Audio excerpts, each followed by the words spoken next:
tonight's Sea Tales. Tonight I'm happy to introduce Craig and Karen Rahn as our guest speakers for the night. Craig was born and raised in Minnesota and spent many summers in northern Illinois at his grandparents' home in the Chain of Lakes area, exploring with his wooden rowboat and a small outboard. Later on, after college, Craig moved to SoCal, and in 1973 he bought a 23-foot sailboat. After meeting Karen, they upgraded to a 29-foot sailboat. He and Karen married in 1982 and joined Dana West Yacht Club that year when the club was just 4 years old. To put that in perspective, their member number is 353. Karen helped found the Islanders and was their second president in 1986, and Craig became Commodore in 1989. Craig and Karen have enjoyed boating in a lot of different areas and have chartered in the Virgin Islands, Mexico, the Pacific Northwest, and Eastern Canada. And tonight's talk is going to be on cruising the East Coast and how you can do it too. So expect to hear all about the nuts and bolts of taking a cruise yourself someday if you haven't done one already in this area. Sit back and enjoy the presentation. Talking that he had a sailboat, and I got a feeling in my gut like, oh my God, I'm gonna die. I was not a strong swimmer, and it really kind of frightened me a bit when he said that. So I was not a strong swimmer, and that kind of frightened me a little bit when he said that, but I've come a long way. I say that. That's for sure. Okay, how did this dream start? Well, we were at a boat show. I don't remember which one, but it was back in the mid-90s, and there was a booth there with a couple that started the Great Loop Association, and they had a book that they had written about doing the Great Loop, and they said, that's interesting, let's go ahead and get that. So we had the book, and after work in the evening, we would sit together with the book, read a chapter together, and then I had a AAA map book sitting next to the book, because they just did it after they bought their boat in Fort Lauderdale and started the loop. But it was very interesting because what attracted it to us was that you could travel all of these places, go all these without having to go out on the ocean. No ocean voyaging necessary. So we thought, hey, that'd be a good idea. Let's think about that. Let's get going on that. So we ended it at that point. We went to a powerboat, and which lends itself to doing this kind of a trip is because of the two drafts, the air draft and the boat draft, the water draft. So it made more sense. Plus the fact every time we went up to Newport on our sailboat, it's like, oh man, we got headwinds. We had to we motored. And then of course, a couple of days later, well, it'll be good for sailing back with that wind. Of course, a couple of days later, it's another headwind. So let's get the powerboat.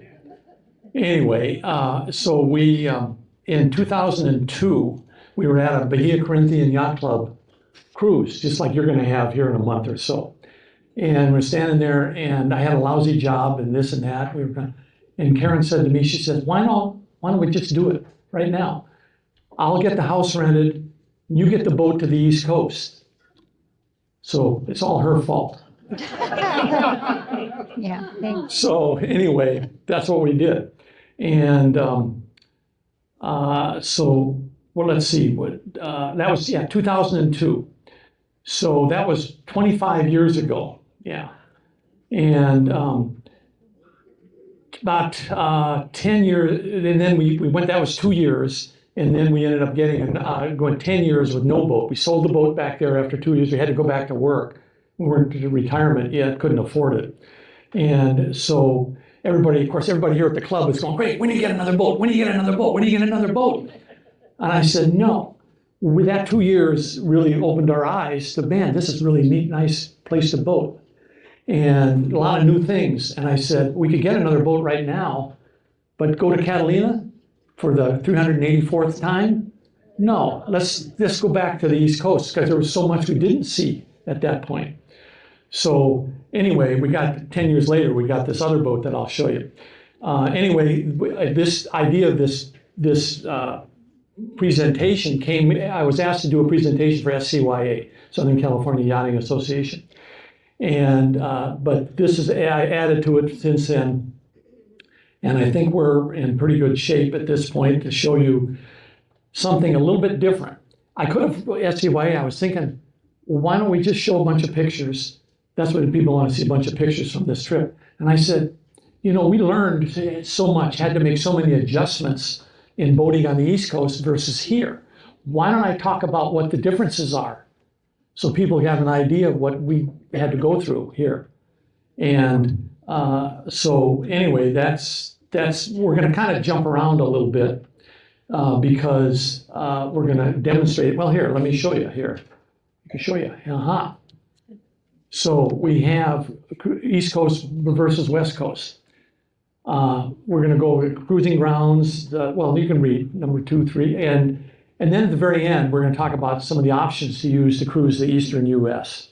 We've done 3 different ways of doing it ourselves. We'll show you more about that then.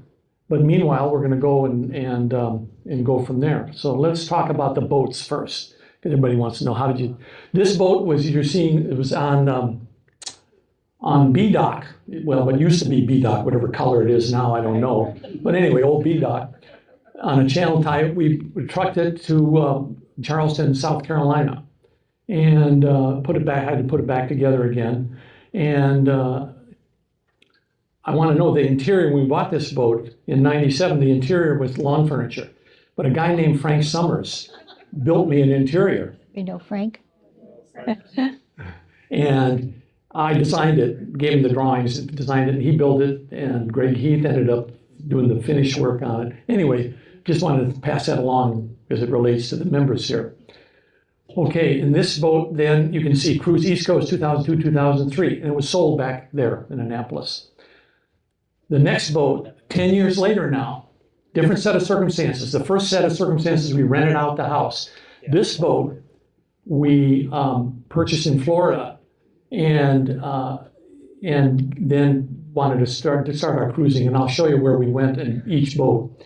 You'll notice on this one, the top of the arch, there's nothing on it, but that was removed because we wanted to go in the western half of the Erie. We had fixed bridges, so I took it off.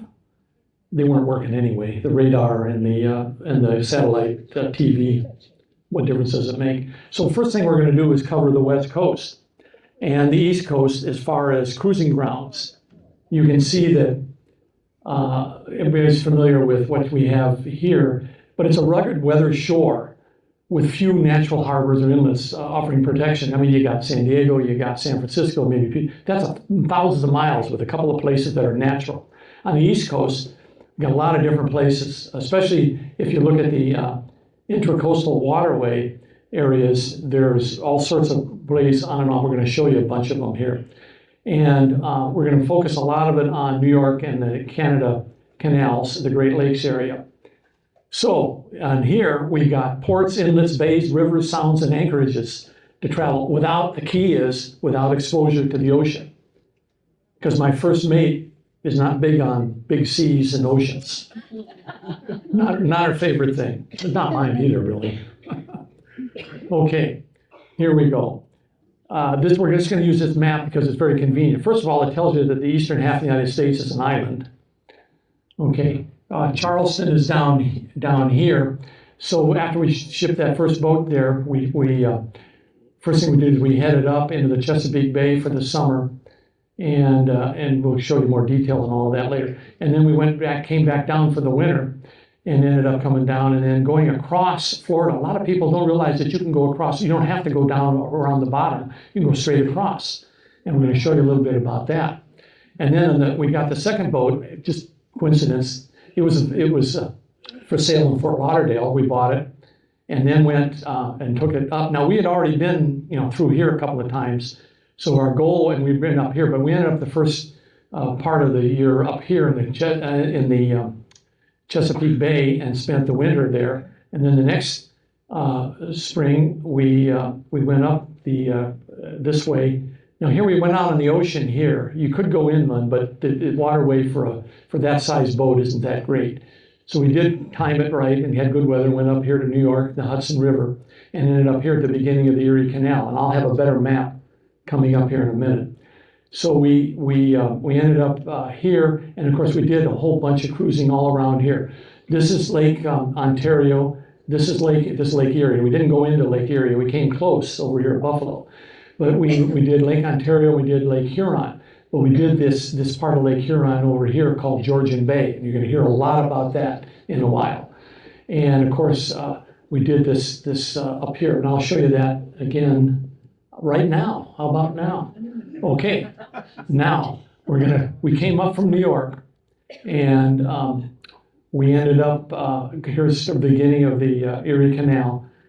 We ended up going through, we ended up basing in the Erie Canal. We based the boat right about here at this point. And then the following summer, after we got there, we headed out because we had the whole summer to do it. We headed out and worked our way up this way into Canada and through over to here, all the way up to here, all the way down to here. And guess what? We're back where we started. 106 locks. How many people here have ever been through a lock themselves that had to work it? Yes, how to get through it. Yeah, Yes. cruise ship doesn't count. Cruise ship doesn't count. Okay. Yeah, but we're going to talk a lot about that later too. Anyway, and then of course, in the other summers, we did this set here. We went up into here. We even chartered up over here.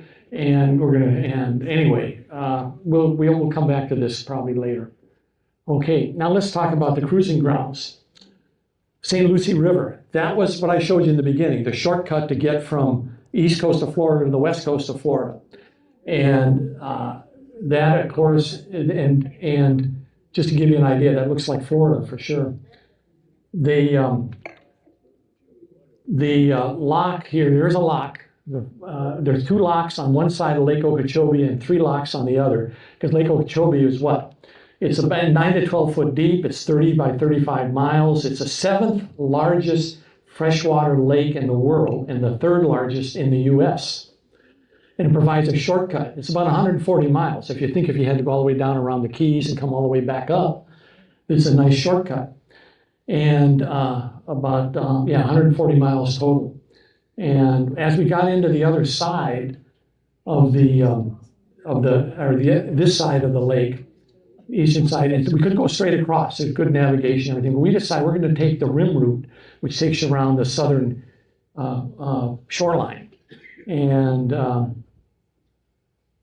they said, at that time, I was told it was more reliable depth over doing that for some reason. I don't know. The water level in Lake Okeechobee depends on how much rain they get. And the south end of Lake Okeechobee nourishes the Everglades. And it's a very important component of the Everglades to have that big lake there.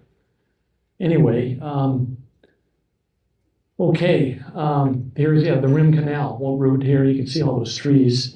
We still haven't figured out why they were dead. But anyway, okay, now we're heading back north. Remember I said we're going to be jumping around kind of a little bit here to show you a little bit of everything.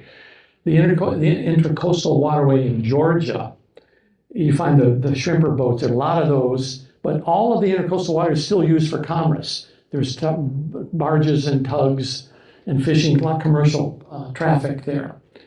And pushing barges.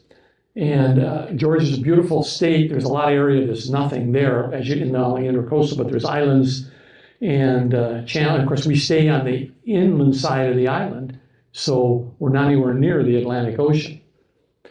And here's South Carolina. If I recall, this picture was taken outside of Beaufort, South Carolina, a little town where they filmed the big movie, The Big Chill. Remember that movie? So we went over and saw the Big Chill house. Anyway, we anchored here. One of the things I wanted to mention in South Carolina, or of the whole, it's a connection, remember I said before, a connection of rivers, bays, sounds, and man-made canals. When I first thought about this intercoastal water, I thought it was a big dredger that went up the eastern half of the United, just went up the coastline digging this canal. But it isn't. That's why sometimes you end up miles and miles and miles from the Atlantic Ocean because you're following some river. Now that river may connect to another river. Maybe they had to dig a little canal and dredge it out to get it there. But that's what you're doing. You're connecting all these things together. Okay, here's an example of North Carolina. Miles, this one I know we were miles from the Atlantic. Who knows how far over? It was over on the right somewhere. We're heading north. It was over on the right, but miles. Not so many miles. There's the Atlantic Ocean right there. And you can see there's navigation aids there. But I would never attempt this unless I had the right size boat and I had local knowledge. Yeah. But we went going from right to left.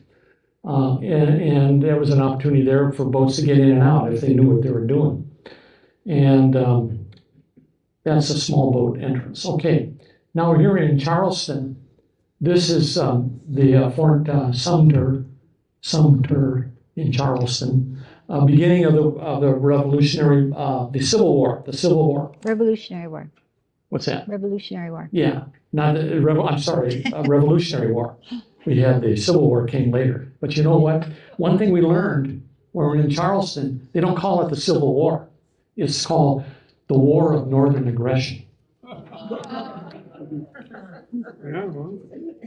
That's it. Okay. Yeah.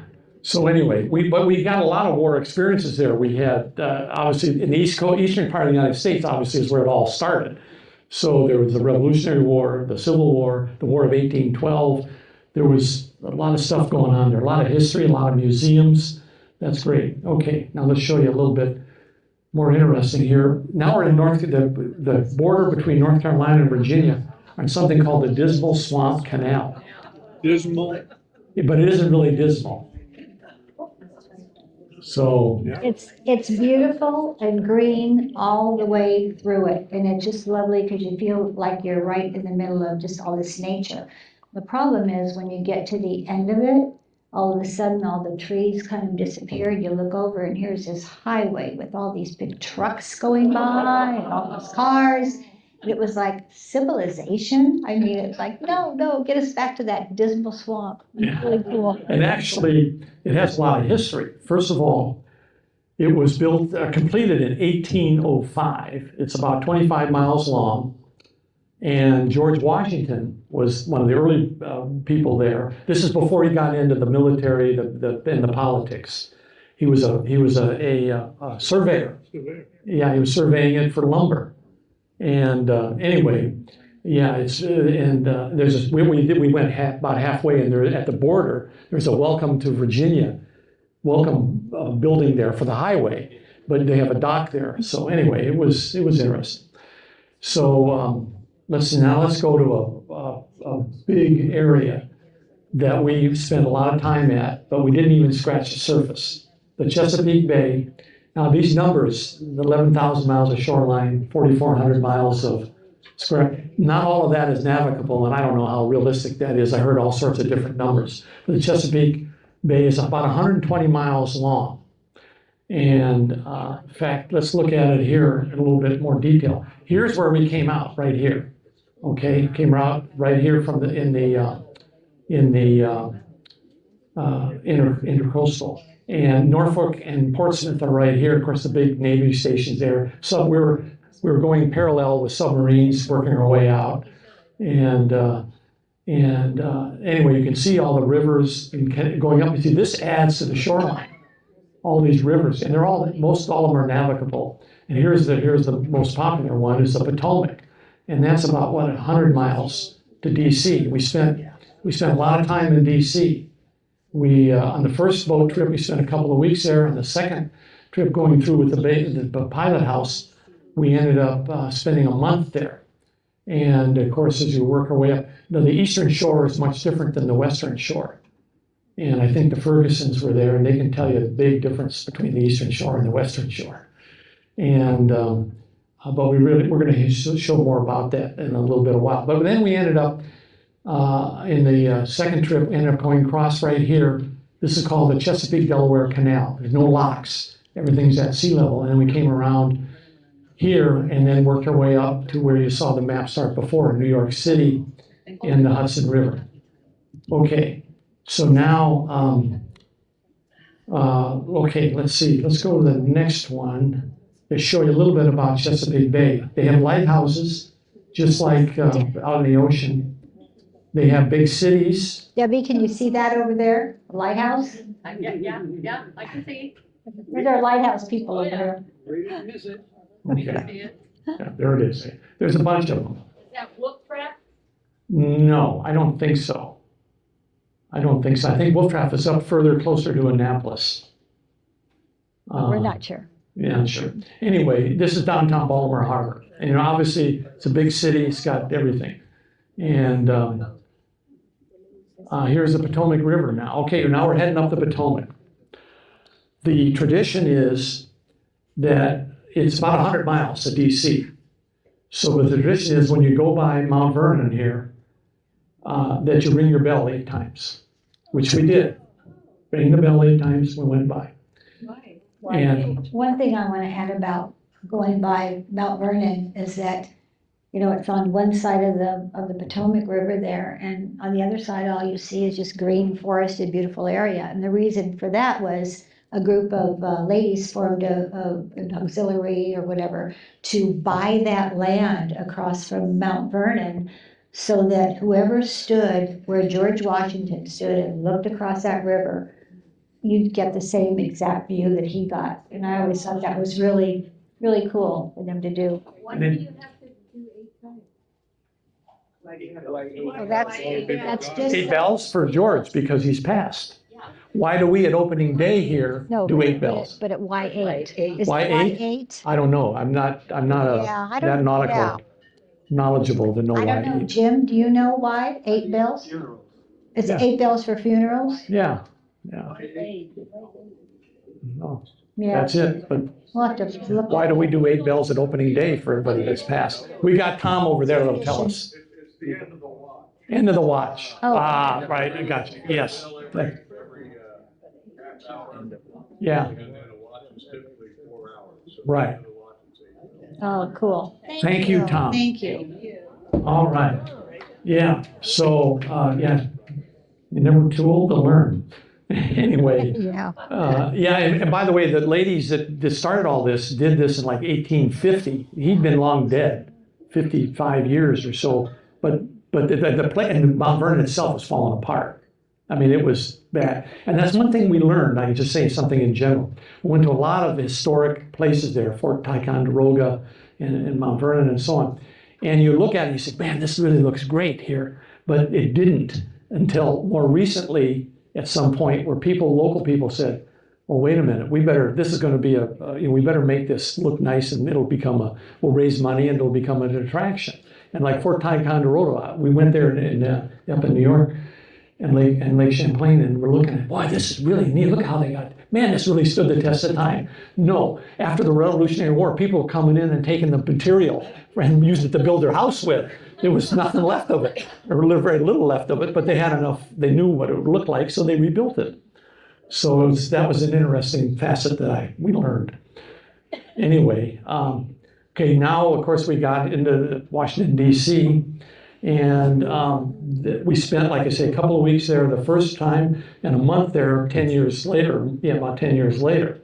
So, yeah, it's, and Karen can tell you a little bit about what is nice about where we were in this marina. Oh, yeah, our marina was called, what was it called? I can't Capital Yacht Club. We're at Capital Yacht Club for part of that.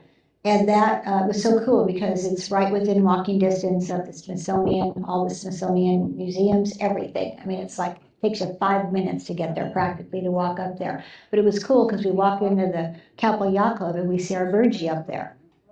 And that was placed there for those of you who know Linda and Dave Dempsey. Yeah, did that. Yeah, long time ago, and that was really cool. And then Craig and I, there's scaffolding here, but at one point when there wasn't, we actually went to the top of that, to the very, very top as far as you could go, and looked out over all of DC. It was really a beautiful view from up there. The windows are the size of a porthole.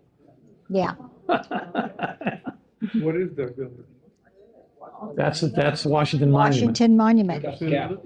Yeah, because it's got scaffolding around it. Yeah, they were remodeling. Oh, okay. Yeah, at that point, yeah. Okay. Now we proceed out of the Chesapeake, Delaware Bay. Now we're going up, we're going to enter New York Harbor. And we entered New York Harbor and we ended up getting a call on the radio. This is the U.S. Coast Guard hailing rendezvous. Could you just slow down a little bit? We need to board you. Oh, wait, has anybody here been boarded by the Coast Guard before? Yeah, everybody. Oh, yeah, okay. Yeah. So anyway, the bottom line is we're heading to a marina up in actually the New Jersey side of the Hudson River, right at the beginning of the Hudson. Anyway, they pulled their boat, we kept on going, I slowed it down a little. They came right up to the back, and these two 14-year-old kids jump off. And in their uniform and everything, of course, they got a couple of people on the boat there. One of them was really close to that gun, I think. But anyway, they ended up, we just see your boat documentation. Of course, it said San Juan Capistrano, California on it. And I don't know if they believe that maybe that CA means something about Saudi Arabia or the Middle East or something, I don't know. But anyway, they just checked this out. But we had to go find the documentation. Karen took over where I found the documentation, but she had a problem. Yeah, so, the problem I had was we were going, oh, you had a problem? No, yeah, I was your problem. Yeah, I you was were your my, you were problem. my problem. So what else is new, right? The young, the 14-year-old, comes on board me, and I'm up on I take the helmet up on the top, and here we are in New York Harbor, right across from Manhattan. So you've got ferries going back and forth, you've got big, huge boats going all the way around. I don't know exactly where we're going. All I know is we're going to Liberty Landing Marina. And so Craig's down there looking around for the documentation, whatever he had to get for them. And he's down there for a long time looking for it. Finally, it still hadn't come up. And I told the 14-year-old kid, I said, I don't exactly know where Liberty Landing Marina is. So either go down below and get my husband, have him come up, I'll go look for the documentation, or you show me where that is. So he ended up going down below anyway, Craig had the documentation by then, but it was like all this stuff is going around, and I'm looking for, okay, now where is Liberty Landing? We didn't quite know. But anyway, we got there. But no Staten Island ferry hit us, or we didn't hit them. Yeah. They go fast. Yeah, that's right. They go really fast. Yeah. So anyway, here we are, passing the Statue of Liberty. I don't know how many here have taken their own boat, let's say under the Golden Gate Bridge, your own boat, going up to the Golden Gate. I'm sure there's a few, yeah. Yeah, well, I know, Jim. This is kind of the emotional impact you have for the first time going under that Golden Gate Bridge or in front of the Statue of Liberty. Now, I didn't realize it because I've been to New York before a million years ago, but you can see the people here. See how big they are or small they are? I've been all the way up to. It's big. Yeah, now, when we were there, they didn't allow you to go any higher than that. But anyway, we got a couple of pictures there.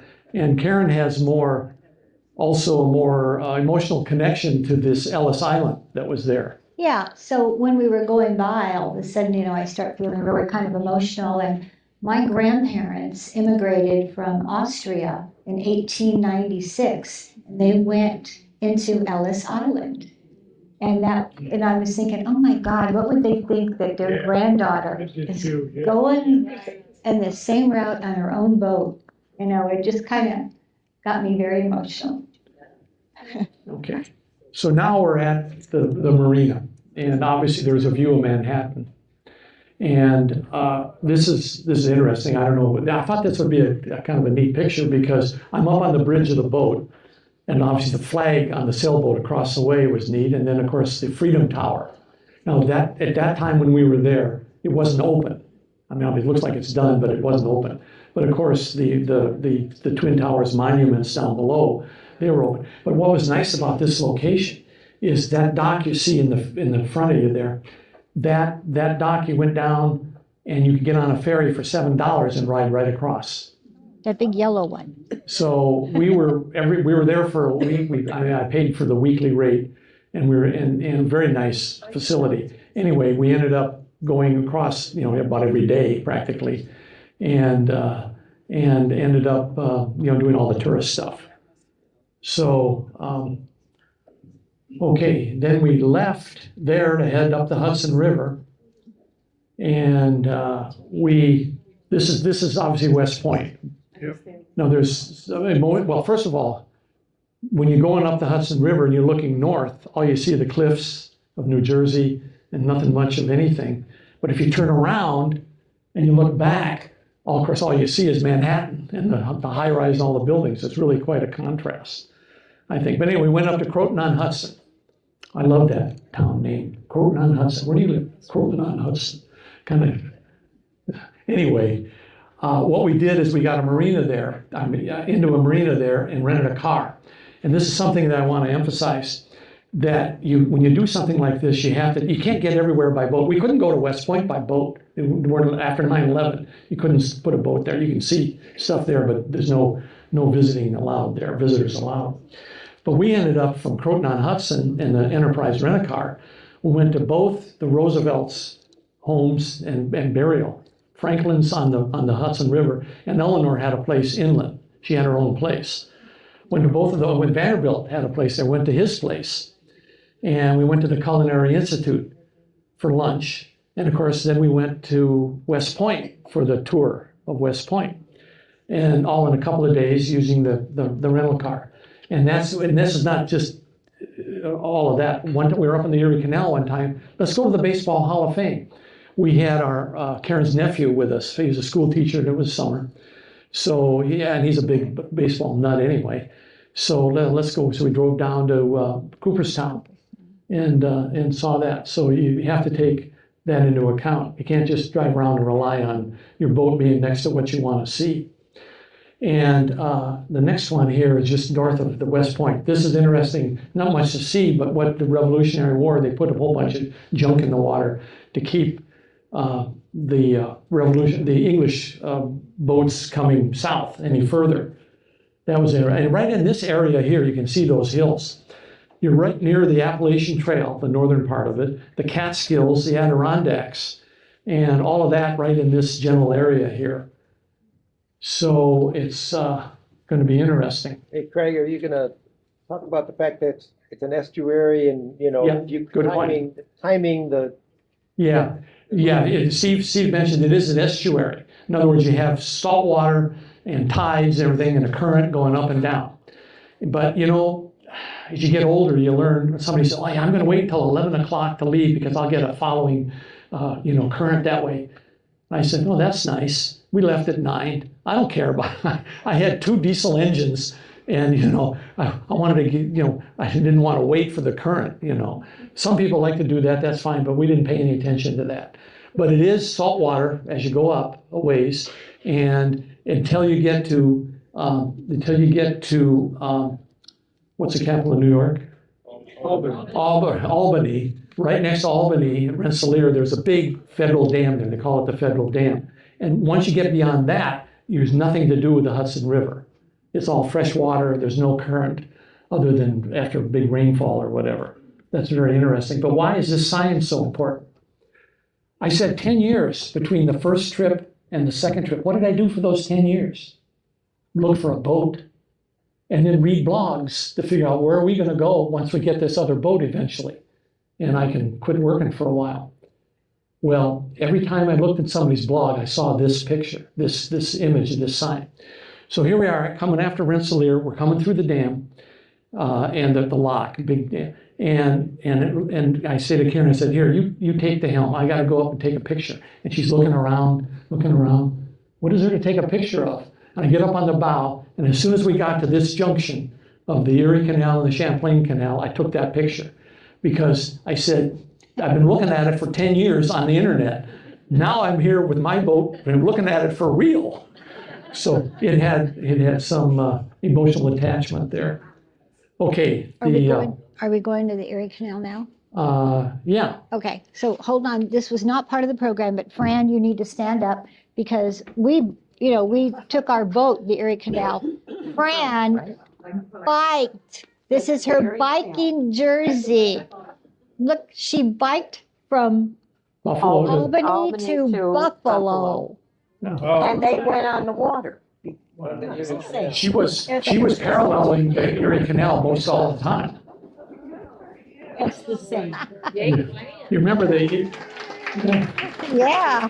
the Erie Canal is 363 miles long, and Hudson River to Buffalo, and there was nothing but it was done in 1825. 1825, we didn't even have boats with motors on them. It was mules pulling didn't have railroads there, no, didn't have highways there. But now, as you're going along down the canal now, you look on one side, there's the bicycle path. You look on the other side, there's the railroad tracks. Beyond, there's interstate whatever.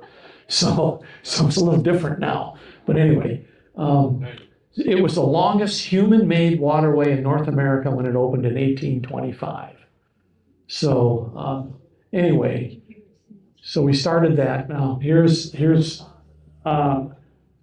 to get to where we kept our boat, there was 24 locks eventually. But anyway, here's the first lock. There's a staircase of locks to get you from the Hudson River to connect up with the Mohawk and Mohawk River.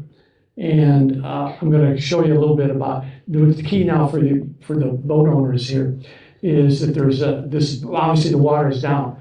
The water will come up to where you can see it there. But obviously the boat can't draw any more than take it down to, this is called a sill in the lock. These are locked doors obviously here, and there's two right here. But from here to here, and you can't have any draft more than that. Otherwise you won't get over there. You won't make it out. You won't get in either. But anyway, that's important. Now the other thing I wanted to explain is that these little ropes here with the floats on them are what you hold on to as you go up and down.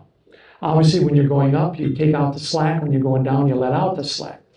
It's not only ropes, they have another method. They have what they call a pipe, iron pipe, and we'll show you that a little bit later. And they also have cable. They have a cable, which is kind of attached real tight to the wall. And so you can run a line through it, but obviously you got to let it slide up and down. So that gives you a little briefing on the locks. We're going to show you more. Now here's a lock here. We're approaching this lock. You can see the sailboat has its mast down. On this first part of the canal, there's about 22, 23 feet. There's 60, 80-foot boats that go through here with a lot of height on. As long as they can get to maybe 23 feet, they're okay. The western half of the area is 16 feet.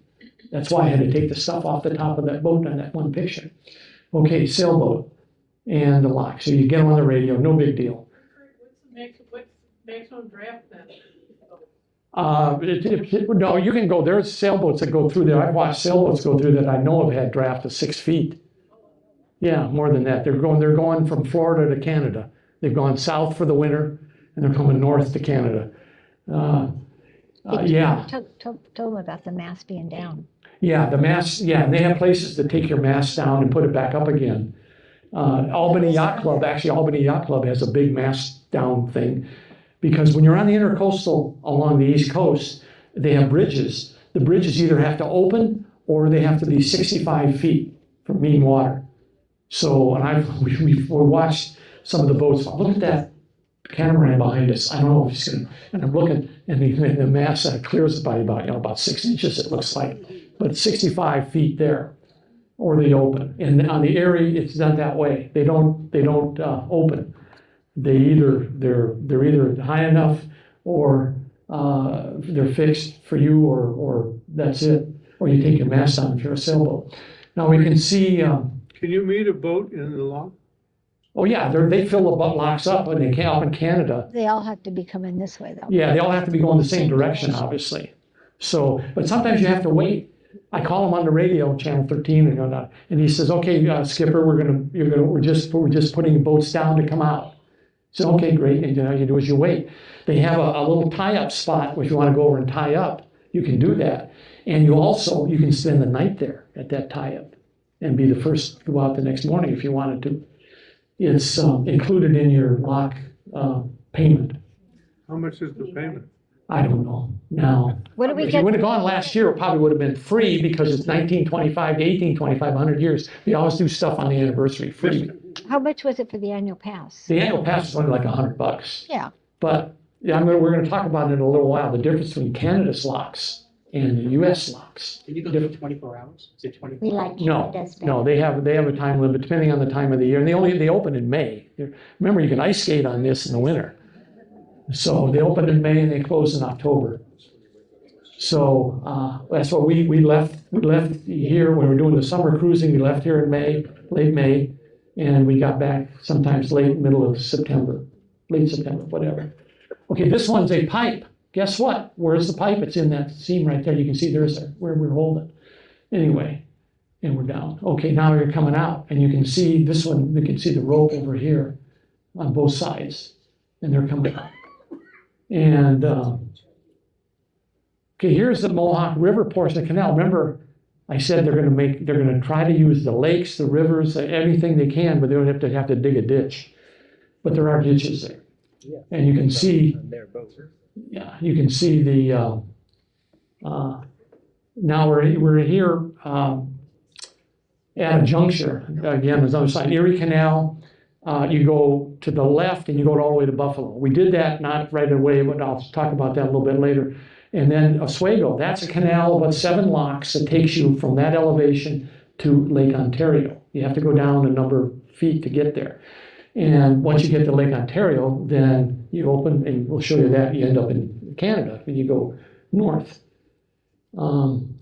This is interesting. This is a cruise ship on the canal. When we were waiting on that federal lock I mentioned on the Hudson River, they had to take down the pilot house that's up here because it wouldn't fit. But I also looked up, and this goes from New York City to Montreal to Quebec. New passengers come on, Quebec, Montreal, back to New York City, going through the Erie just like we did. Now, the only thing is, I checked at this place, they went out of business over COVID. They're no longer operating. But I'm going to have some alternatives for you later.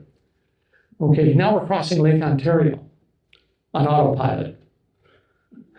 You can see out. Okay, here's the bridge of the 47, or the pilot house of the 47, and that's it. It takes about 5-6 hours. We only go like 8-9 knots. We've been just putting along, wait for good weather, and we work our way. We're going to kind of jump ahead now. Here's Montreal. That's the second largest French-speaking city in the world. I know you thought you guys may have gone there in your cruise, your boat cruises. We stayed at the one marina that's probably right about there, and quite a current. We came out of the St. Lawrence Seaway to get there with a big current. Anyway, now the next stop in Canada is we're going to jump ahead to an area called Georgian Bay, and that's this area here. This is Lake Huron, all of Lake Huron, and there's another canal that takes you. A canal that takes you out to here and then takes you up as far as you want to go. If you're on the Great Loop, you go up this way through the North Channel. And we'll talk about that a little bit later too. But anyway, we went up there. We're going to show you some pictures of that. Yeah. The canal is to the right. The Trent Canal is to the right. Yeah, it's over coming up through here.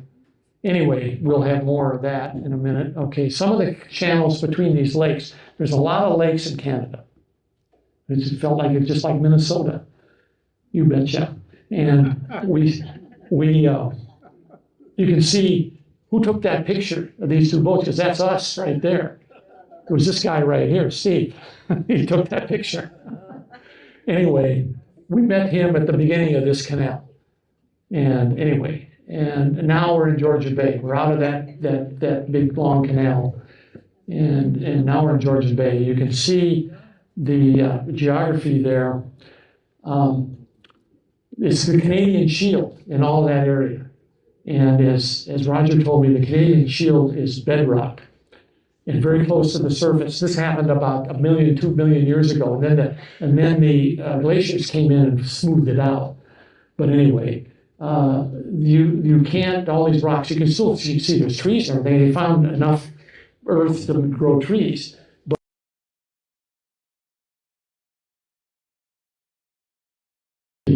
But it's a challenge to navigate. we went through what they call the small boat channel through all of these islands, working.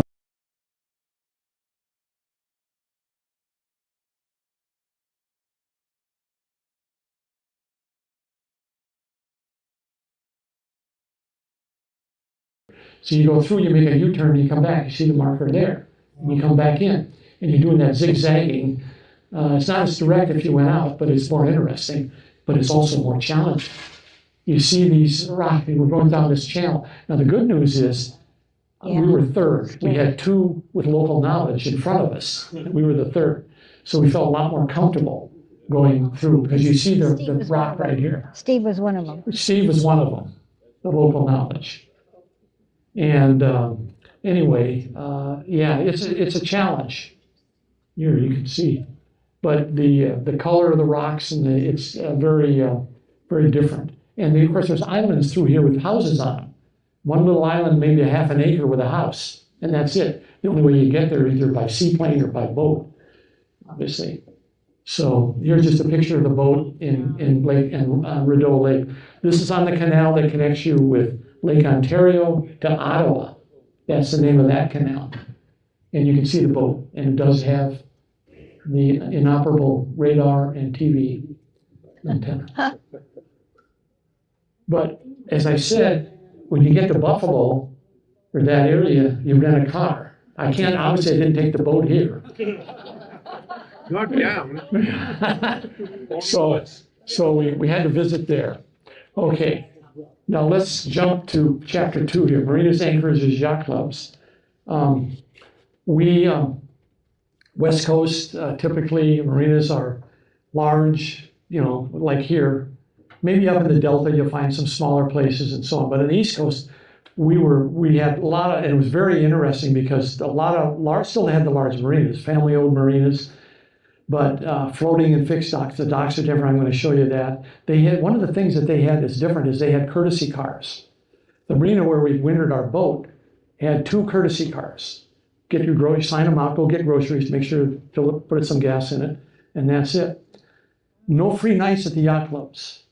They always, not unreasonable, depends on which club, but it was reasonable. But they considered the transient fees. Remember, they're only open in the summertime. So up north anyway. Florida's different. But anyway, to show you the difference. And we're going to go through and cover some of this. We'll cover yacht clubs in a minute. But okay, that's the pilot house boat. Remember, we went from Fort Lauderdale to Chesapeake Bay. By the time we got there and fooled around, we spent the winter there. We spent a couple of weeks in DC and did all of that. So we had here, we had to winterize it in the shrink wrap, obviously. That's interesting. Now, what did we do when we got up to New York in the Erie Canal and we wintered? No winterization of the boat, no shrink wrap. The boat is, I'll show you in a second. This is where we kept the boat every winter from 2014 to 2019. And they had a dock over here, a couple hundred feet long. There's no marina. It's a shipyard. It's a shipyard. You can see the travel lift and so on. Okay, here's how we got the boat in and out of the heated winter storage. They also had a paint shop in there. They did good work. Wasn't any bargain, but they did really good work.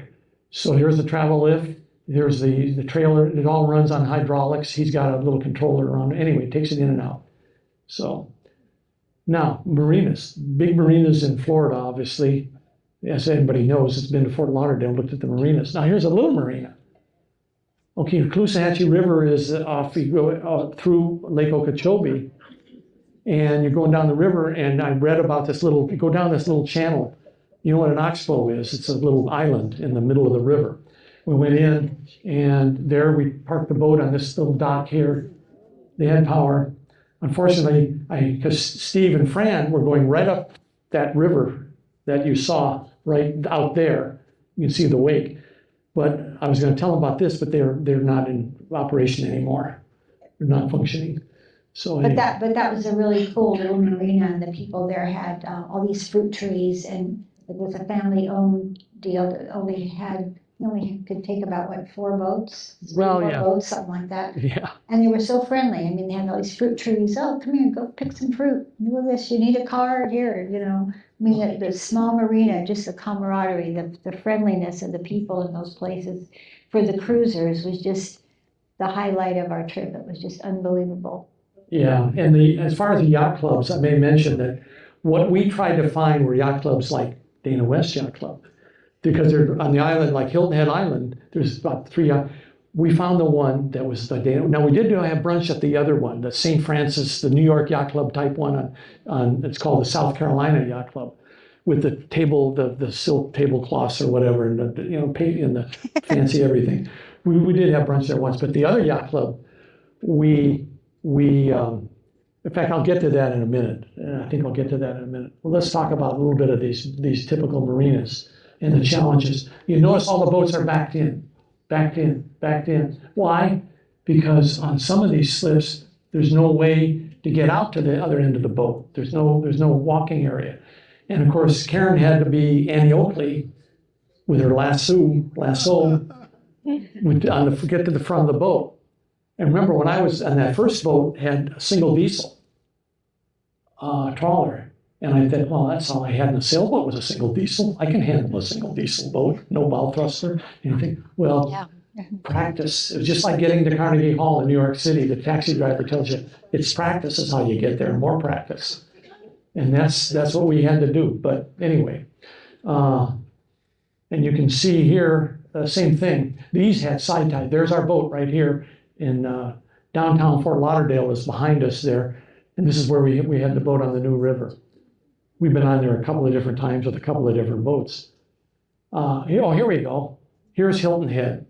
So this little harbor here is where the lighthouse is. These are the high rent slips, guest slips. The golf course that you see every spring where they have the Heritage Golf Course Tournament, they'll show you always about every other camera being on that Candy Cane Lighthouse. Anyway, there we are there. That's where the picture was taken from. But the yacht club, we went I'll take it. yeah, go ahead. Yeah, so about 10 years before we were on that was the president, we got a timeshare in Hilton Head. And we took there was a little yacht club on one of the little rivers there, and we took our burgee and we exchanged burgees with them. So 10 years later, when we're on our boat, we go back to that yacht club, and it was really cool to see our burgee there and to think, wow, 10 years ago we were here in a timeshare, and now we're here in our own boat. How cool is that? What was It interesting was beautiful. was that when we were there that first time, we went out on an evening cruise, something to do, some little sailboat replica, big boat, and happy hour cruise. And we're going out, and I'm sitting there looking where we get out in the channel. I'm looking, okay, intercoastal waterway is that way, and you come around and you go up, and I think you go through between those two islands there, and you end up working your way to Savannah. Of course, 10 years later, that's what we did on our boat. It didn't change. It was still the same. Another thing for you golfers out there, where's Brenda? Oh, Brenda, get back here. They have a big golf tournament there every year, and you can always see the lighthouse there, and you see this view of Hilton Head, this little marina there, because the lighthouse is just across from there. And it's kind of cool to see them playing golf, and then remembering that we were there with our boat. You said that was expensive. How much was it? I don't remember. This was quite a few years ago. 20 years ago. Yeah, I remember what we did yesterday. But yeah, but it'll still probably be. There's another area on the Hilton Head Island that has marinas, a village, and so on there, which you would normally stay at. How far ahead did you have to book all these? Like, did you do it days in advance? If we knew where we were going to be and when, yeah, we get on the phone. But it wasn't as easy back then. That's one thing I should bring up. When this 2002, 2003, there was an internet, but how did we connect? You went to the laundry room of your marina, and you had a plug there where you plug your computer in, and you dial it up. Really? I mean, yeah. Yes. Now, in Yes. 10 years later, it's all Wi-Fi. And I'm sure Jim can relate to the different time periods and the technology and the more information that's available to you today. As I told my Commodore, I'm sitting here with all the Commodores in the club. a while back. And they, well, how do we communicate? We're members, they're not reading their lines and bits, they're not looking at email, they're not doing it. How do we communicate? And I said, you guys got it easy. Al Gore hadn't invented the internet back when I was Commodore. I mean, we had to rely on posters and a monthly newsletter, and that was it. All right. Anyway, Annapolis Yacht Club, very nice, high-end yacht club, very, very friendly. Went in, I want to tell you, I showed him my card, and I said, well, we're on the American Register of Yacht Clubs, and here's my card. And he said, well, that doesn't really mean anything. All you had to do was pay your money to get in the American Register of Yacht Club. He said, excuse me a minute. He was very nice. He did nothing derogatory. He took my card. He went back into his office, closed it, came back out 30 seconds later. I said, what'd you do? He said, I looked you up on the internet. You have a clubhouse. Welcome, Mr. Rahn. You're open. The bar is open to you, everything you want. Just something to keep in mind. Anyway, we weren't some imaginary yacht club.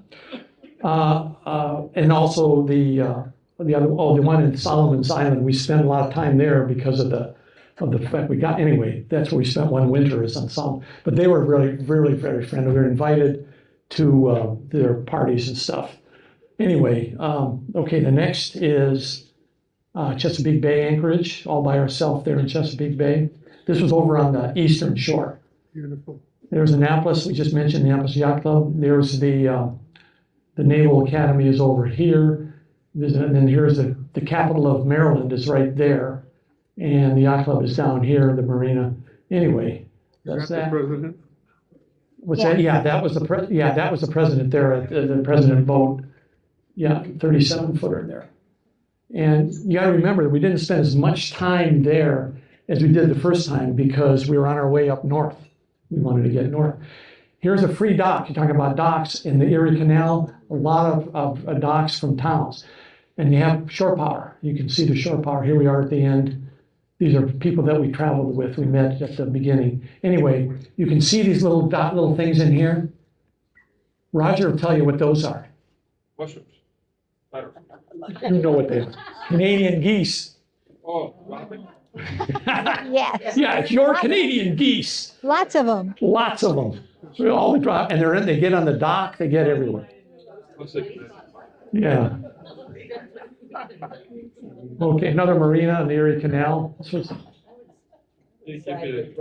okay. Anyway, weather and sea conditions. Here we go.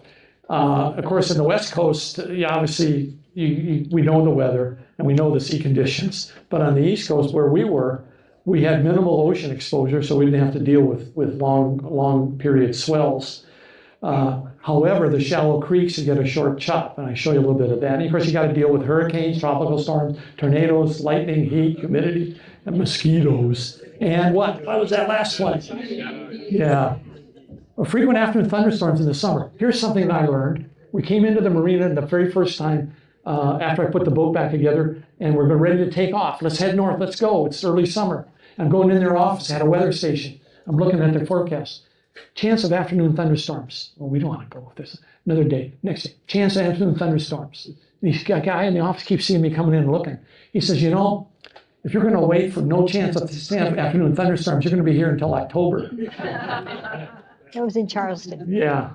So, yeah, that was in Charleston. Anyway, hazardous float crab, lobster traps attached. You'd have to do some of that here, too, obviously. Tornado. Here we are in Savannah. Not in downtown Savannah, on the Intercoastal Waterway. Okay, and then here we are after the tornado warning. We were there a couple of different times, not here in particular, but in the South during tornado warnings. Not much you can do except tie everything up really good. Pray. Okay, now here's another experience up in on Hancock, Eastern Shore again. Remember the more picturesque part of the Chesapeake. And we went down the river a couple of miles with farmland and homes and everything to this little town in Hancock. And there's their guest dock right here. They have power. There's a pedestal. Boat lines here. Permanent slips down there. So anyway, we were there for the day, and then the rain came later. We're on the desk dock right here. We can't get off the boat. There's the power conduit. You can see this is high tide too. A combination of high tide and the rain. So we waited, it didn't hurt us anything, and then we left, went out. Okay, hailstorm on the Chesapeake. You think there's the hail. Yeah. Yeah. And of course, shallow water and high wind, you get to short, choppy seas. And what was our rule about going out on the forecast? Oh, when we were in the Chesapeake Bay, if the weather said, seas of 2 feet, okay, fine, we'll go out. Said 3 feet, you do not want to go out in the Chesapeake Bay because it's such a shallow bay. I think the average depth is what, like 12 feet or something like that. I mean, Yeah, it's 12 to 20. it can be pretty shallow. Oh, yeah, there. definitely. And so the weather comes up fast and you get these short, choppy waves. So you can be going bam, bam, bam, bam, So not most comfortable. The good news is we were never much on schedule, so we just waited until it was good. You get fog. We never got really fogged. I don't know why I took this picture because it was so unusual, I think. Anyway. Contrast to the chum. Yeah. Yeah. Here's the sunrise under the river, the Erie Canal. Remember, this is the canal, but it's a river that's part of the canal. Okay, what kind of boat? On the West Coast, well, if you're going to anywhere out in the ocean, any long distance, you got to be prepared. And it's always deep enough so you don't have to worry about your draft. But East Coast, you can use smaller, less capable boats. I've read stories. We've seen people on the intercoastal waterway going along. I read stories of a guy in a Boston whaler, 19. There were two 20-year-old kids, 19-year-old kids on their 19-foot whaler, and they did the loop. And so, it was done. A shallow draft helps. I told you about 65 feet. And if you're under 20 feet, most of the time the bridges don't really need to open very much. And of course, air conditioning and screens are needed. If you're up in the northern parts in Canada, even up there, it can get pretty unbearable in the summer. Mosquitoes. And mosquitoes, yeah. Okay, now here we are entering a lock. Now here again, here's the sill here. So from here to here is what you can't exceed, no problem. Okay, now here's something important. By the way, in other words, you don't need to have a big fancy boat to boat on the East Coast. Just something that's comfortable. That's my bottom line on that. Don't have to spend $1 million to, Anyway, covered fenders, you don't see them quite. The good, nice new fenders that we got are back there, and we got covers for them. These other a little more sacrificial. Why? To load a lot of slime on the lock walls, and a lot of lock walls are raw concrete. They're not finished off. On some of them, they're really rough. You can beat your boat up. Now, what else do you see here? Karen's wearing headphones. I'm wearing headphones. This is a rope version here, and she's grabbing the rope, and that's going to go midships. We go midships, and then she'll hand it to me. I'll come down. She'll hand it to me. Then she goes aft, and I'll maneuver it, lead it a little bit, hopefully, and she'll have her boat hooked back there and grab that. So midships and aft, and then away we go, up or down. And who took this picture? Steve again. God, Steve. So we can both get into the lock at the same. It's a big lock. Well, you saw. Yeah, it's a good sized lock. Anyway, what else on that? Let me see. Covered fenders. Oh, you know what? It's hard to see, but this burgee here has a turtle on it.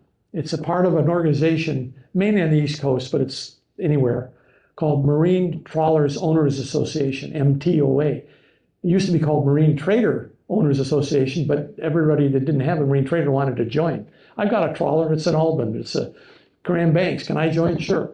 So they changed the name to Marine Trawler. And they have two things that really benefit us. I'm going to tell you a story. They assigned, these are members, they have rendezvous. We met a lot of friends at these rendezvous. Where am I going to stay in Florida at the Maryland rendezvous? It's fall, we got to go to Florida. We can do this, and this, told us. Then they also assign, police, they're all along the coast there. They have a boat, they're in a marina, and they are called port captains. And what does the port captain do? You call him up. And I'm on MTO, I'm passing through. Can you tell me where I gotta get new batteries. Where I get marine batteries? He said, oh, you just go down here. In fact, I'll pick you up and take you there. That's a port captain. And then in fact, I had an alternator go bad in one of the engines. I wasn't getting, the house battery was dead. Whoa, the radio wasn't working, nothing was working. So anyway, I go into Daytona Beach, but anyway, on my way out, I do a bunch of stuff. I think my alternator's bad. I get on the phone to St. Augustine's next stop. I talked to Hilda St. Augustine. I said, I'm coming up. And she said, okay, go to Comanche Marina. Go to Comanche Marina. And I said, I know, I've been there, but I know where it is. Went into Comanche Marina, and she said, when you get there, walk over the other side of the marina to Jack's Marine Hardware and bait. At 8:30. At 8:30, yeah, get over there right at 8. But she said, ignore the shipyard. When you go by the shipyard, don't go to the shipyard. It'll cost you way too much. So I get the next morning, I'm walking over around there's a shipyard, and I ignore them. So I keep going, and it's 8:30. I open the door to Jack's. There's a whole bunch of guys sitting around the coffee pot, drinking coffee. And she told me, she said, 8:30, they'll be in there drinking coffee. And there they were. Jack fixed me, got me the alternator fixed, took it out and took it down to a shop. And that was it. So that was the port captain advantage. And then social-wise, the port captains, one of them in one of the Southport, South Carolina, we contacted him, and he said, yeah, come on up to have happy hour with us. So we had nephew Bob with us, and 3 of us went up there and sat on his porch and had happy hour. But they also are great about, you need to go to the store, you need to go to a Walmart, you need to go to wherever, they're just wonderful, very gracious about, lending you here's our keys to the truck, go do whatever you have to do. I mean, I can't even imagine us doing here, I'll be sued by something. But anyway, but that was really lovely. And it was a nice social deal too, because I think we must have gotten the information online from like when they would have rendezvous in different areas. They had one in Chrisfield. So, we had been in DC and we met this really nice couple. Well, they were going to the rendezvous in Chrisfield, so we see them again there. We hooked up with them, a couple of times and cruising around there. But it was really a wonderful social group to belong to, because again, you're just wonderful people and great parties and good information about, hey, where are you going next? Well, if you go to so-and-so, whatever town, go to this restaurant, or, go to this place or go to that place. So the local knowledge was wonderful from that MTOA organization. Yeah, and there still exists MTOA. You can, I think it's, anyway, I've got a piece of paper that has their website on it. Anyway, let's keep going with this. This is back in the Erie Canal again. That opening bridge there was no hydraulics, no engines, no nothing. He got on the radio and a guy walked out there with a big pipe in his hand and stuck it in the middle. Where did he stick it? He stuck it in right here and twisted it and opened up the bridge here. So that's how okay, this one is obviously a lot of hydraulics. And that's in Fort Lauderdale on the New River again. Swing bridge outside of Myrtle Beach. You can see that's open now. Their highway is over there with the 65-foot clearance. And there's another bridge. You can see the Elizabeth River. This takes you to Norfolk and Portsmouth up that way, and then into the Chesapeake Bay going that way. And here's a railroad lift bridge. We had to wait for this just one time. It only comes down when there's a train coming. But they put it down and you wait and you wait and you wait, and then finally the train comes and they lift it up again. Here's one of our favorite places in Phoenix, New York. This is on the Oswego Canal on your way to Canada. You go, it's in New York, Phoenix, New York, not Phoenix, Arizona. And okay, now here's an interesting one. Now, this was very fascinating to me, being part of my education, engineering. There's a bathtub here and there's a bathtub down here. This is a lock. This gets you from this water level up to this water level up here. This is your, and of course these boats are going in here. Now you say to yourself, and of course this one goes down, this one goes up. So how does this one, if there's only 2 canoes going in this one, how does this one go down and this one go up with 3 or 4 big boats? fifth grade, sixth grade science class, Archimedes principle. It's not the weight of the boat, it's the weight of the water. So anyway, yeah. And the interesting thing, this was completed in 1903. I'm correct. Yeah, and it has no rebar in it for you construction people, cement people. There's no rebar in it. Finished in 1903, and so anyway, but they'll take the little cruise ship that goes up and down. They take that, everything. There's actually two of this type of lift bridges, lift locks on the Trans-Severn Canal. Two of them. This is the kind of the more. They have a museum there and everything. Okay, now here's another little engineering marvel. Okay, towards the end of the Trans-Severn Canal, before you get to Lake Huron and the bay there, you have the river comes to a stop, and there's a big hill there. Well, why don't they build a lock, and then you go through the lock, and then you go down, and you'd be just like a regular lock. They didn't want to do that. Why? Because there's a Lake Huron invasive parasitic sea lamprey, and they didn't want that going into the canal system.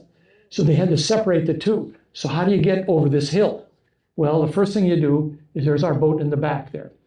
You drive on, and then they lift this thing up, and they strap you in, and you're sitting, the boat is sitting on the platform, and the straps just keep you from tipping over. And the operators are over here in this area. Now you see that there's two railways here. There's this one, and there's this one. And there's two sets of wheels, front and back. And they have it coordinated so that as you go up the hill, this platform here doesn't tilt. Otherwise, as you could look at me, you'll be going up like this, but instead you go like this. Very key. So let's see what do we look like on the way up. Now you can see the two different tracks. There's diesel electric motors, and they're connected to cables through here. Here you can see the cable right there. And you can see there's our undercarriage, all our running gear, and there I am standing there. And here we are on our way down to the other side. You can see how steep it is down there. Guess who took this picture? And the one before? Steve. That guy right there. Yeah, there'll be a multiple choice question later. I don't know how to answer that one. Anyway, yeah, it's called the Big Chute. Now, if you want to really get into this, if you're really interested in this, just Google Big Chute Railway. Marine Railway. Just, Big Chute Marine Railway, or just Big Chute, Ontario, Canada, and you'll find it. Well, here's another shot. A draft limitation on this? A what? Draft. No, I don't think so. I mean, I've seen a boat as big as ours, but I've seen, now the big cruise ship boats, they can't do it in here. They're limited by But weight. sailboats and. Sailboats could, yeah, but the only thing is you have to have, typically a sailboat would go a different way than this way. I would think they would go a different way to get around to the Great Lakes. They could. 7 foot. They could do a 7 foot. Yeah, So it just, stabilizers aren't a problem. Yeah, the straps just pull you up high enough so that it would be sitting so. it sits on its own keel. It sits on the keel. So, yeah. But yeah, it's quite an engineering feat. A bit scary. Yeah. Now here we are. Options to cruise the eastern U.S. Now we did all three of these. We bought a boat there, the pilot house boat we bought in Fort Lauderdale, the big Bayliner, and cruise it until you completed your dream and then sell it. Well, we had it for 6 years. It was supposed to be 3 or 4, but we got carried away. Anyway, and then you can transport your boat via truck or ship. We trucked our boat, it was over on B dock. We did it that way. And you can also charter a boat from an outfit, a European company called La Boat, or from another charter provider. And one of the things that I was doing a little homework too, that the one canal, which I'll get to in a minute here, let me jump ahead here for just a second. This canal here, I don't know about charter boat, the La Boat is here. What's a canal? I'm sorry, right here. This is the canal right here. The boat is right here in Rideau Smith. Canal. Yeah, the Rideau Canal, Smith Falls.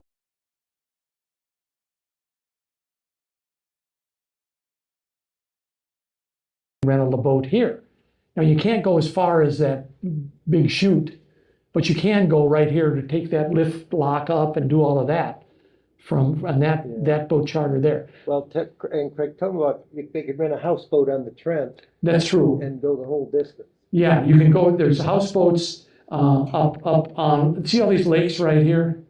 These are Kawartha lakes. They have houseboat rentals there. You rent a houseboat there. I think they probably have a limit as to how far you can come and go from it. But yeah, they have houseboats there, and they also have a cruise ship there. The cruise ship is just a little bit too long for some of the locks. So the front of the cruise ship, the bow of the cruise ship tilts up. They take the lawn furniture off of it and they tilt it up. Do we have a picture of that? So the pilot house We have a goes picture of that, drops don't we? down. Yeah, but not so here. they can get Yeah. into the low. Yeah, yeah. Did you like LeBeau? Yes, Oh, I will yes. show you that in a minute. Yeah. We can go back. Yeah, the LeBoat one. Okay, we can show you that right here. Hey, there's a LeBoat. And guess who's on board? Now, Steve didn't take this picture. Alex and Laurel sitting there took the picture. Because now now you can see this is the smallest boat that they have typically is 30, was it 36? Yeah, and but this is a breeze. I mean, if you think, well, we're old, we can't maneuver very well, we can't do this, we can't do that. It has bow and stern thrusters, not electric, hydraulic, bow and stern thrusters. And little diesel, and it doesn't go fast, they don't want you to go fast. And besides that, a lot of the canals, on the canals you have a speed limit. Unless you're on the lake, then you go as fast as you want. But if you're in the canals, you can only go like 10 kilometers per hour. Is that a catamaran? No, it's a single, they don't have any catamarans here. But they come in different sizes.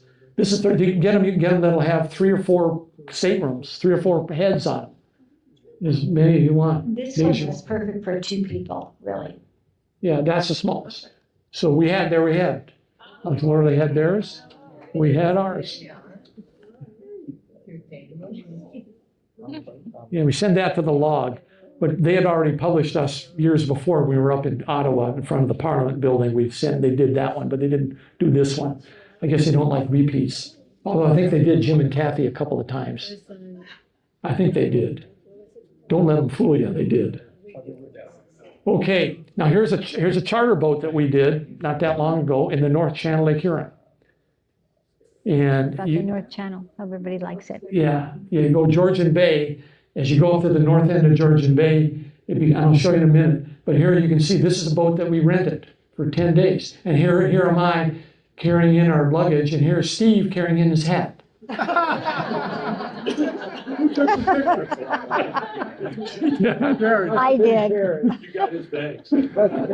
yeah, well, he said it's a heavy hat. I don't know. Anyway, He was carrying Karen's clothes. I was just carrying my own. he's a light traveler. Anyway, okay, where were we? Well, actually, here's where the boat was, right here, this little spot. But this island, here again, I got to talk about this. Manitoulin Island is the largest freshwater island in the world. Yeah, over 80 miles long and has over 100 lakes itself. Well, Long Island's got to be bigger. Whidbey Island's got to be bigger. Seawater islands. This is the largest freshwater island in the world. I'm not. Is that Canada or is it? This is Canada. Okay, you see it says right there, Ontario. Now, if you went to Lake Huron, you kept on going south, you run into the US. If you go north here, you run into the mainland Ontario. But the way the Great Loop route is, you come in here, this first town is Killarney, you come in this way. And then you go through a little current through there. Those are the 2 little towns. They're not any big cities. Cruising up here is cruising in the middle of nowhere, basically. And these islands all through here, and of course part of all through in here, and then you end up going this way, you end up at Lake Michigan eventually. Can I say something about that? Sure, yeah, definitely. Okay, so I was going to say, this was, Steve for years has told us how wonderful this area was, the North Channel, to cruise up in, Georgian Bay. And it was really absolutely beautiful. It was, very, hills, mountains, green. It was so really pretty. But, not a lot of restaurants, but a great place, just to be quiet and peaceful. And I can see why it appealed to Steve so much, because it really was absolutely lovely. And also, this is the North Channel is one of the places that a lot of the people that are doing the Great Loop have said is their favorite part of doing the whole Great Loop, the North Channel. Yeah, let me show you this right here while I got this little more or less map out. You can see this long fjord here. At 9 miles, what is it? It's called Bay Fin. It's French. But anyway, spelled funny, but it's Bay Fin is how you pronounce it. Well, 9 miles long, and it's, the mountains on both sides of it. These are all mountains in here, they're not big hills, let's put it this way. Quartz Mountains. So Quartz mountains, quartz, granite, and limestone, but quartz, yeah. Let me show you a picture on the other side, a couple of things here. Here's Bay Fin at the pool, the very end of it. Our boat is probably right about there. We were buddy boating with somebody, that's their boat here. Steve and I and the buddy boat guy, three of us, we hiked up to the top of this thing. And yeah, it took us, I don't know how long to get up there. And then but after we got up there, look at the view we had. That was the lake at the top. There was a lake at the top. Yeah, lake at the from top. the top, the view from the top. View from the top. That's where we're looking. If you were to where I took the picture there, if I was to make a turn around 180 degrees, face the other direction and start walking, I'd be go down the hill, back to the pool, back to the boat. This was on the other side of the hillside, the peak there. And you can see again the type of rock, yeah. And there's Steve's fish. Oh, wow.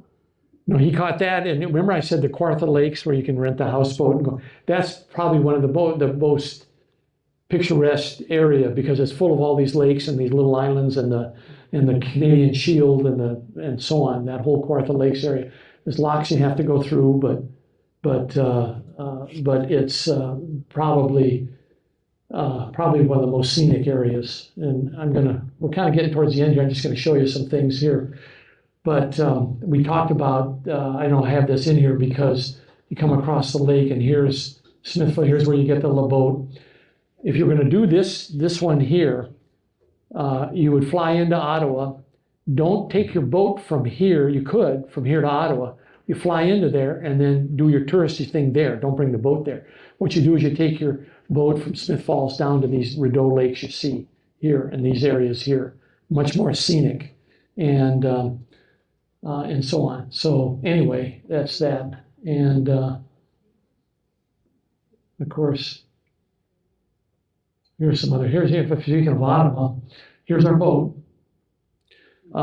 We made it to Ottawa in this boat. Anyway, down here, the Chateau, what's it called? The Chateau Fairmont. Alex and Laurel? Chateau Fairmont is the hotel right here. Is that Alex it? and Laurel spent the penthouse. So they were Is in that the the name of penthouse it? up there. Fairmont? Fairmont.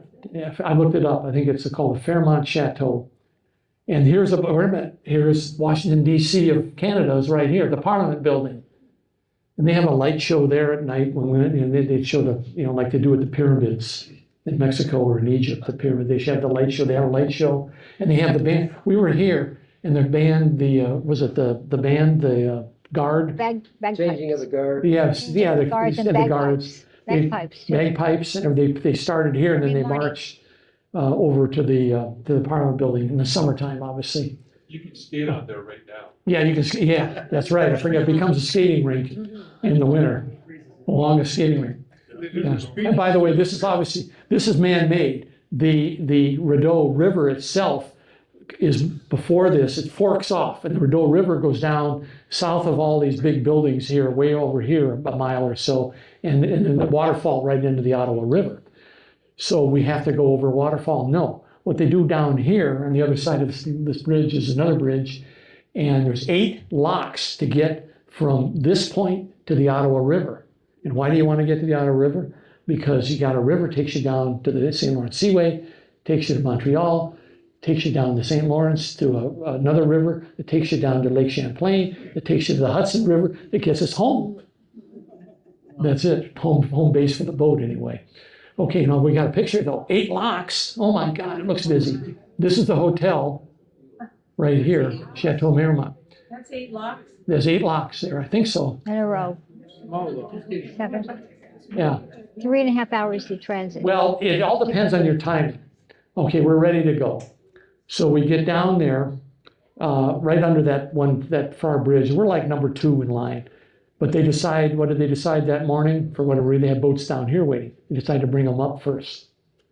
So they all come up, and then And then we get our chance, so we go down. So we were sitting there when the engines weren't running. We could tie up for a couple of hours to get down to the I Ottawa think River. it's 3.5 hours to transit it. That's Yeah, just it was. Well, what you do is when you go in, you go from one Steve, lock Steve. directly into the next lock. So you're in the lock, the doors open up, and then you go into the next lock, and you go to the next lock, and you go to the next lock. So so it's like stair step. They call it stair step locks. Yeah. That's why. So at the beginning, if they're going to bring boats up, once you start, you're only going one direction, and that's why it takes so long. But you just go directly from one lock right into the next one. And there's more than one occasions that we experienced that on the Rideau further back.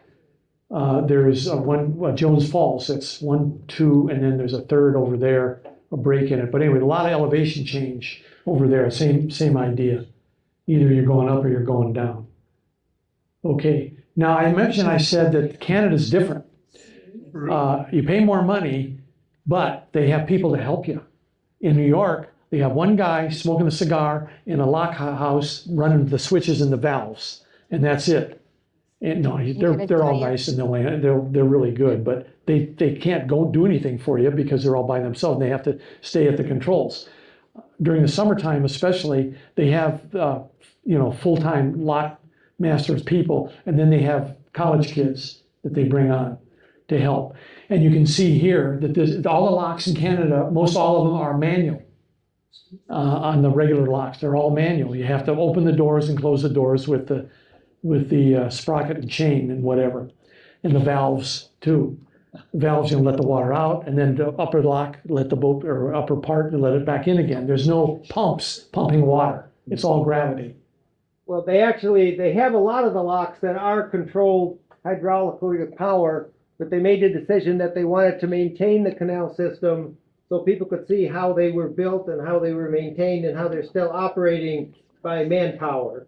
So there's places along the way where they're manual, and of course that takes longer. But it's fun. I mean, it's nice. And so there'll be manual bridges, there'll be manual locks opening and closing the doors.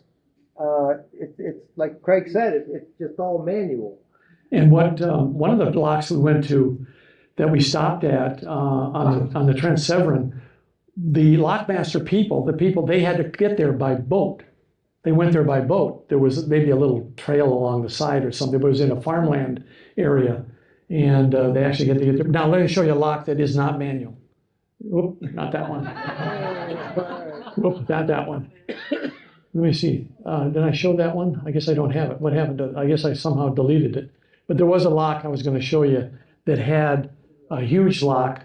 In fact, where was it? It was right here. The carry-on lock right here. It's huge. So one of the biggest locks in North America, supposedly. And it has instead of the doors that open and close, it has a guillotine up and down as a door. And you go in and out of it. And instead of tying up with your ropes and your cable and your whatever, there's a dock, a boat dock sitting in the side of the canal, in the side of the lock that goes up and down on pipes. And you tie up to that. Let's say you're going in up high, you tie up to that, let the water out, and of course your raft going out from that and go down. But anyway, that was an interesting one. Of course, the St. Lawrence Seaway is all big equipment and machinery up here going to down to Montreal. Anyway, let's see what else. That and those guys, and then there we are. Aw, I'd like that was our first. That was that was on our first boat trip, and that was our cat.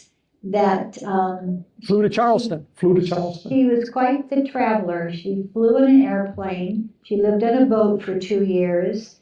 She drove cross country when we bought our car in Annapolis and drove back to California. She was actually the first cat that we know of, per the guy in the booth there, that went to the top of the Continental Divide. Because we had her in her cage, and we walked up to the place and it said, we really wanted to go to the top, but we had our cat with us, and there's a sign and it said, "Pets welcome." Great. We go back to the car, put her in her crate, come back, and he said, "Is that a cat?" And I said, "Yeah." And he says, "We've never had a cat up here. We've only had dogs. We've never had a cat." And he says, "Well, this is a first for us." But she was a real trooper, lived on that boat for 2 years. Yeah. Yeah, and she, Oh, you okay. don't have to feel sorry for her. She lived a good life, all 20 years of it, 21 years of it, 21 years of it. 21 years, yeah. 21 years. Okay, so now what we're gonna do is, oh, by the way, Karen made those curtains Oh, jeez, you don't have to tell him Oh, that. really? for that boat, yeah. Nice. Well, Frank Summers made the what I'm sitting on. And then we got the cushions. Anyway, okay, what we did is I put together a piece of paper that has the websites for the Great Loop and for some of the little boat and all of that. And we also have some literature over there. If we can turn up the lights, maybe at this point, yeah, Roger will take care of that. If you're interested to hang around and you can look at some of the material, and that material may inspire you to ask some questions or something. But so obviously we had thousands of pictures, but I thought that this approach was a little bit different, and we certainly encourage anybody that's tired of going to Catalina to think about other parts of the world, you know. So. Yeah.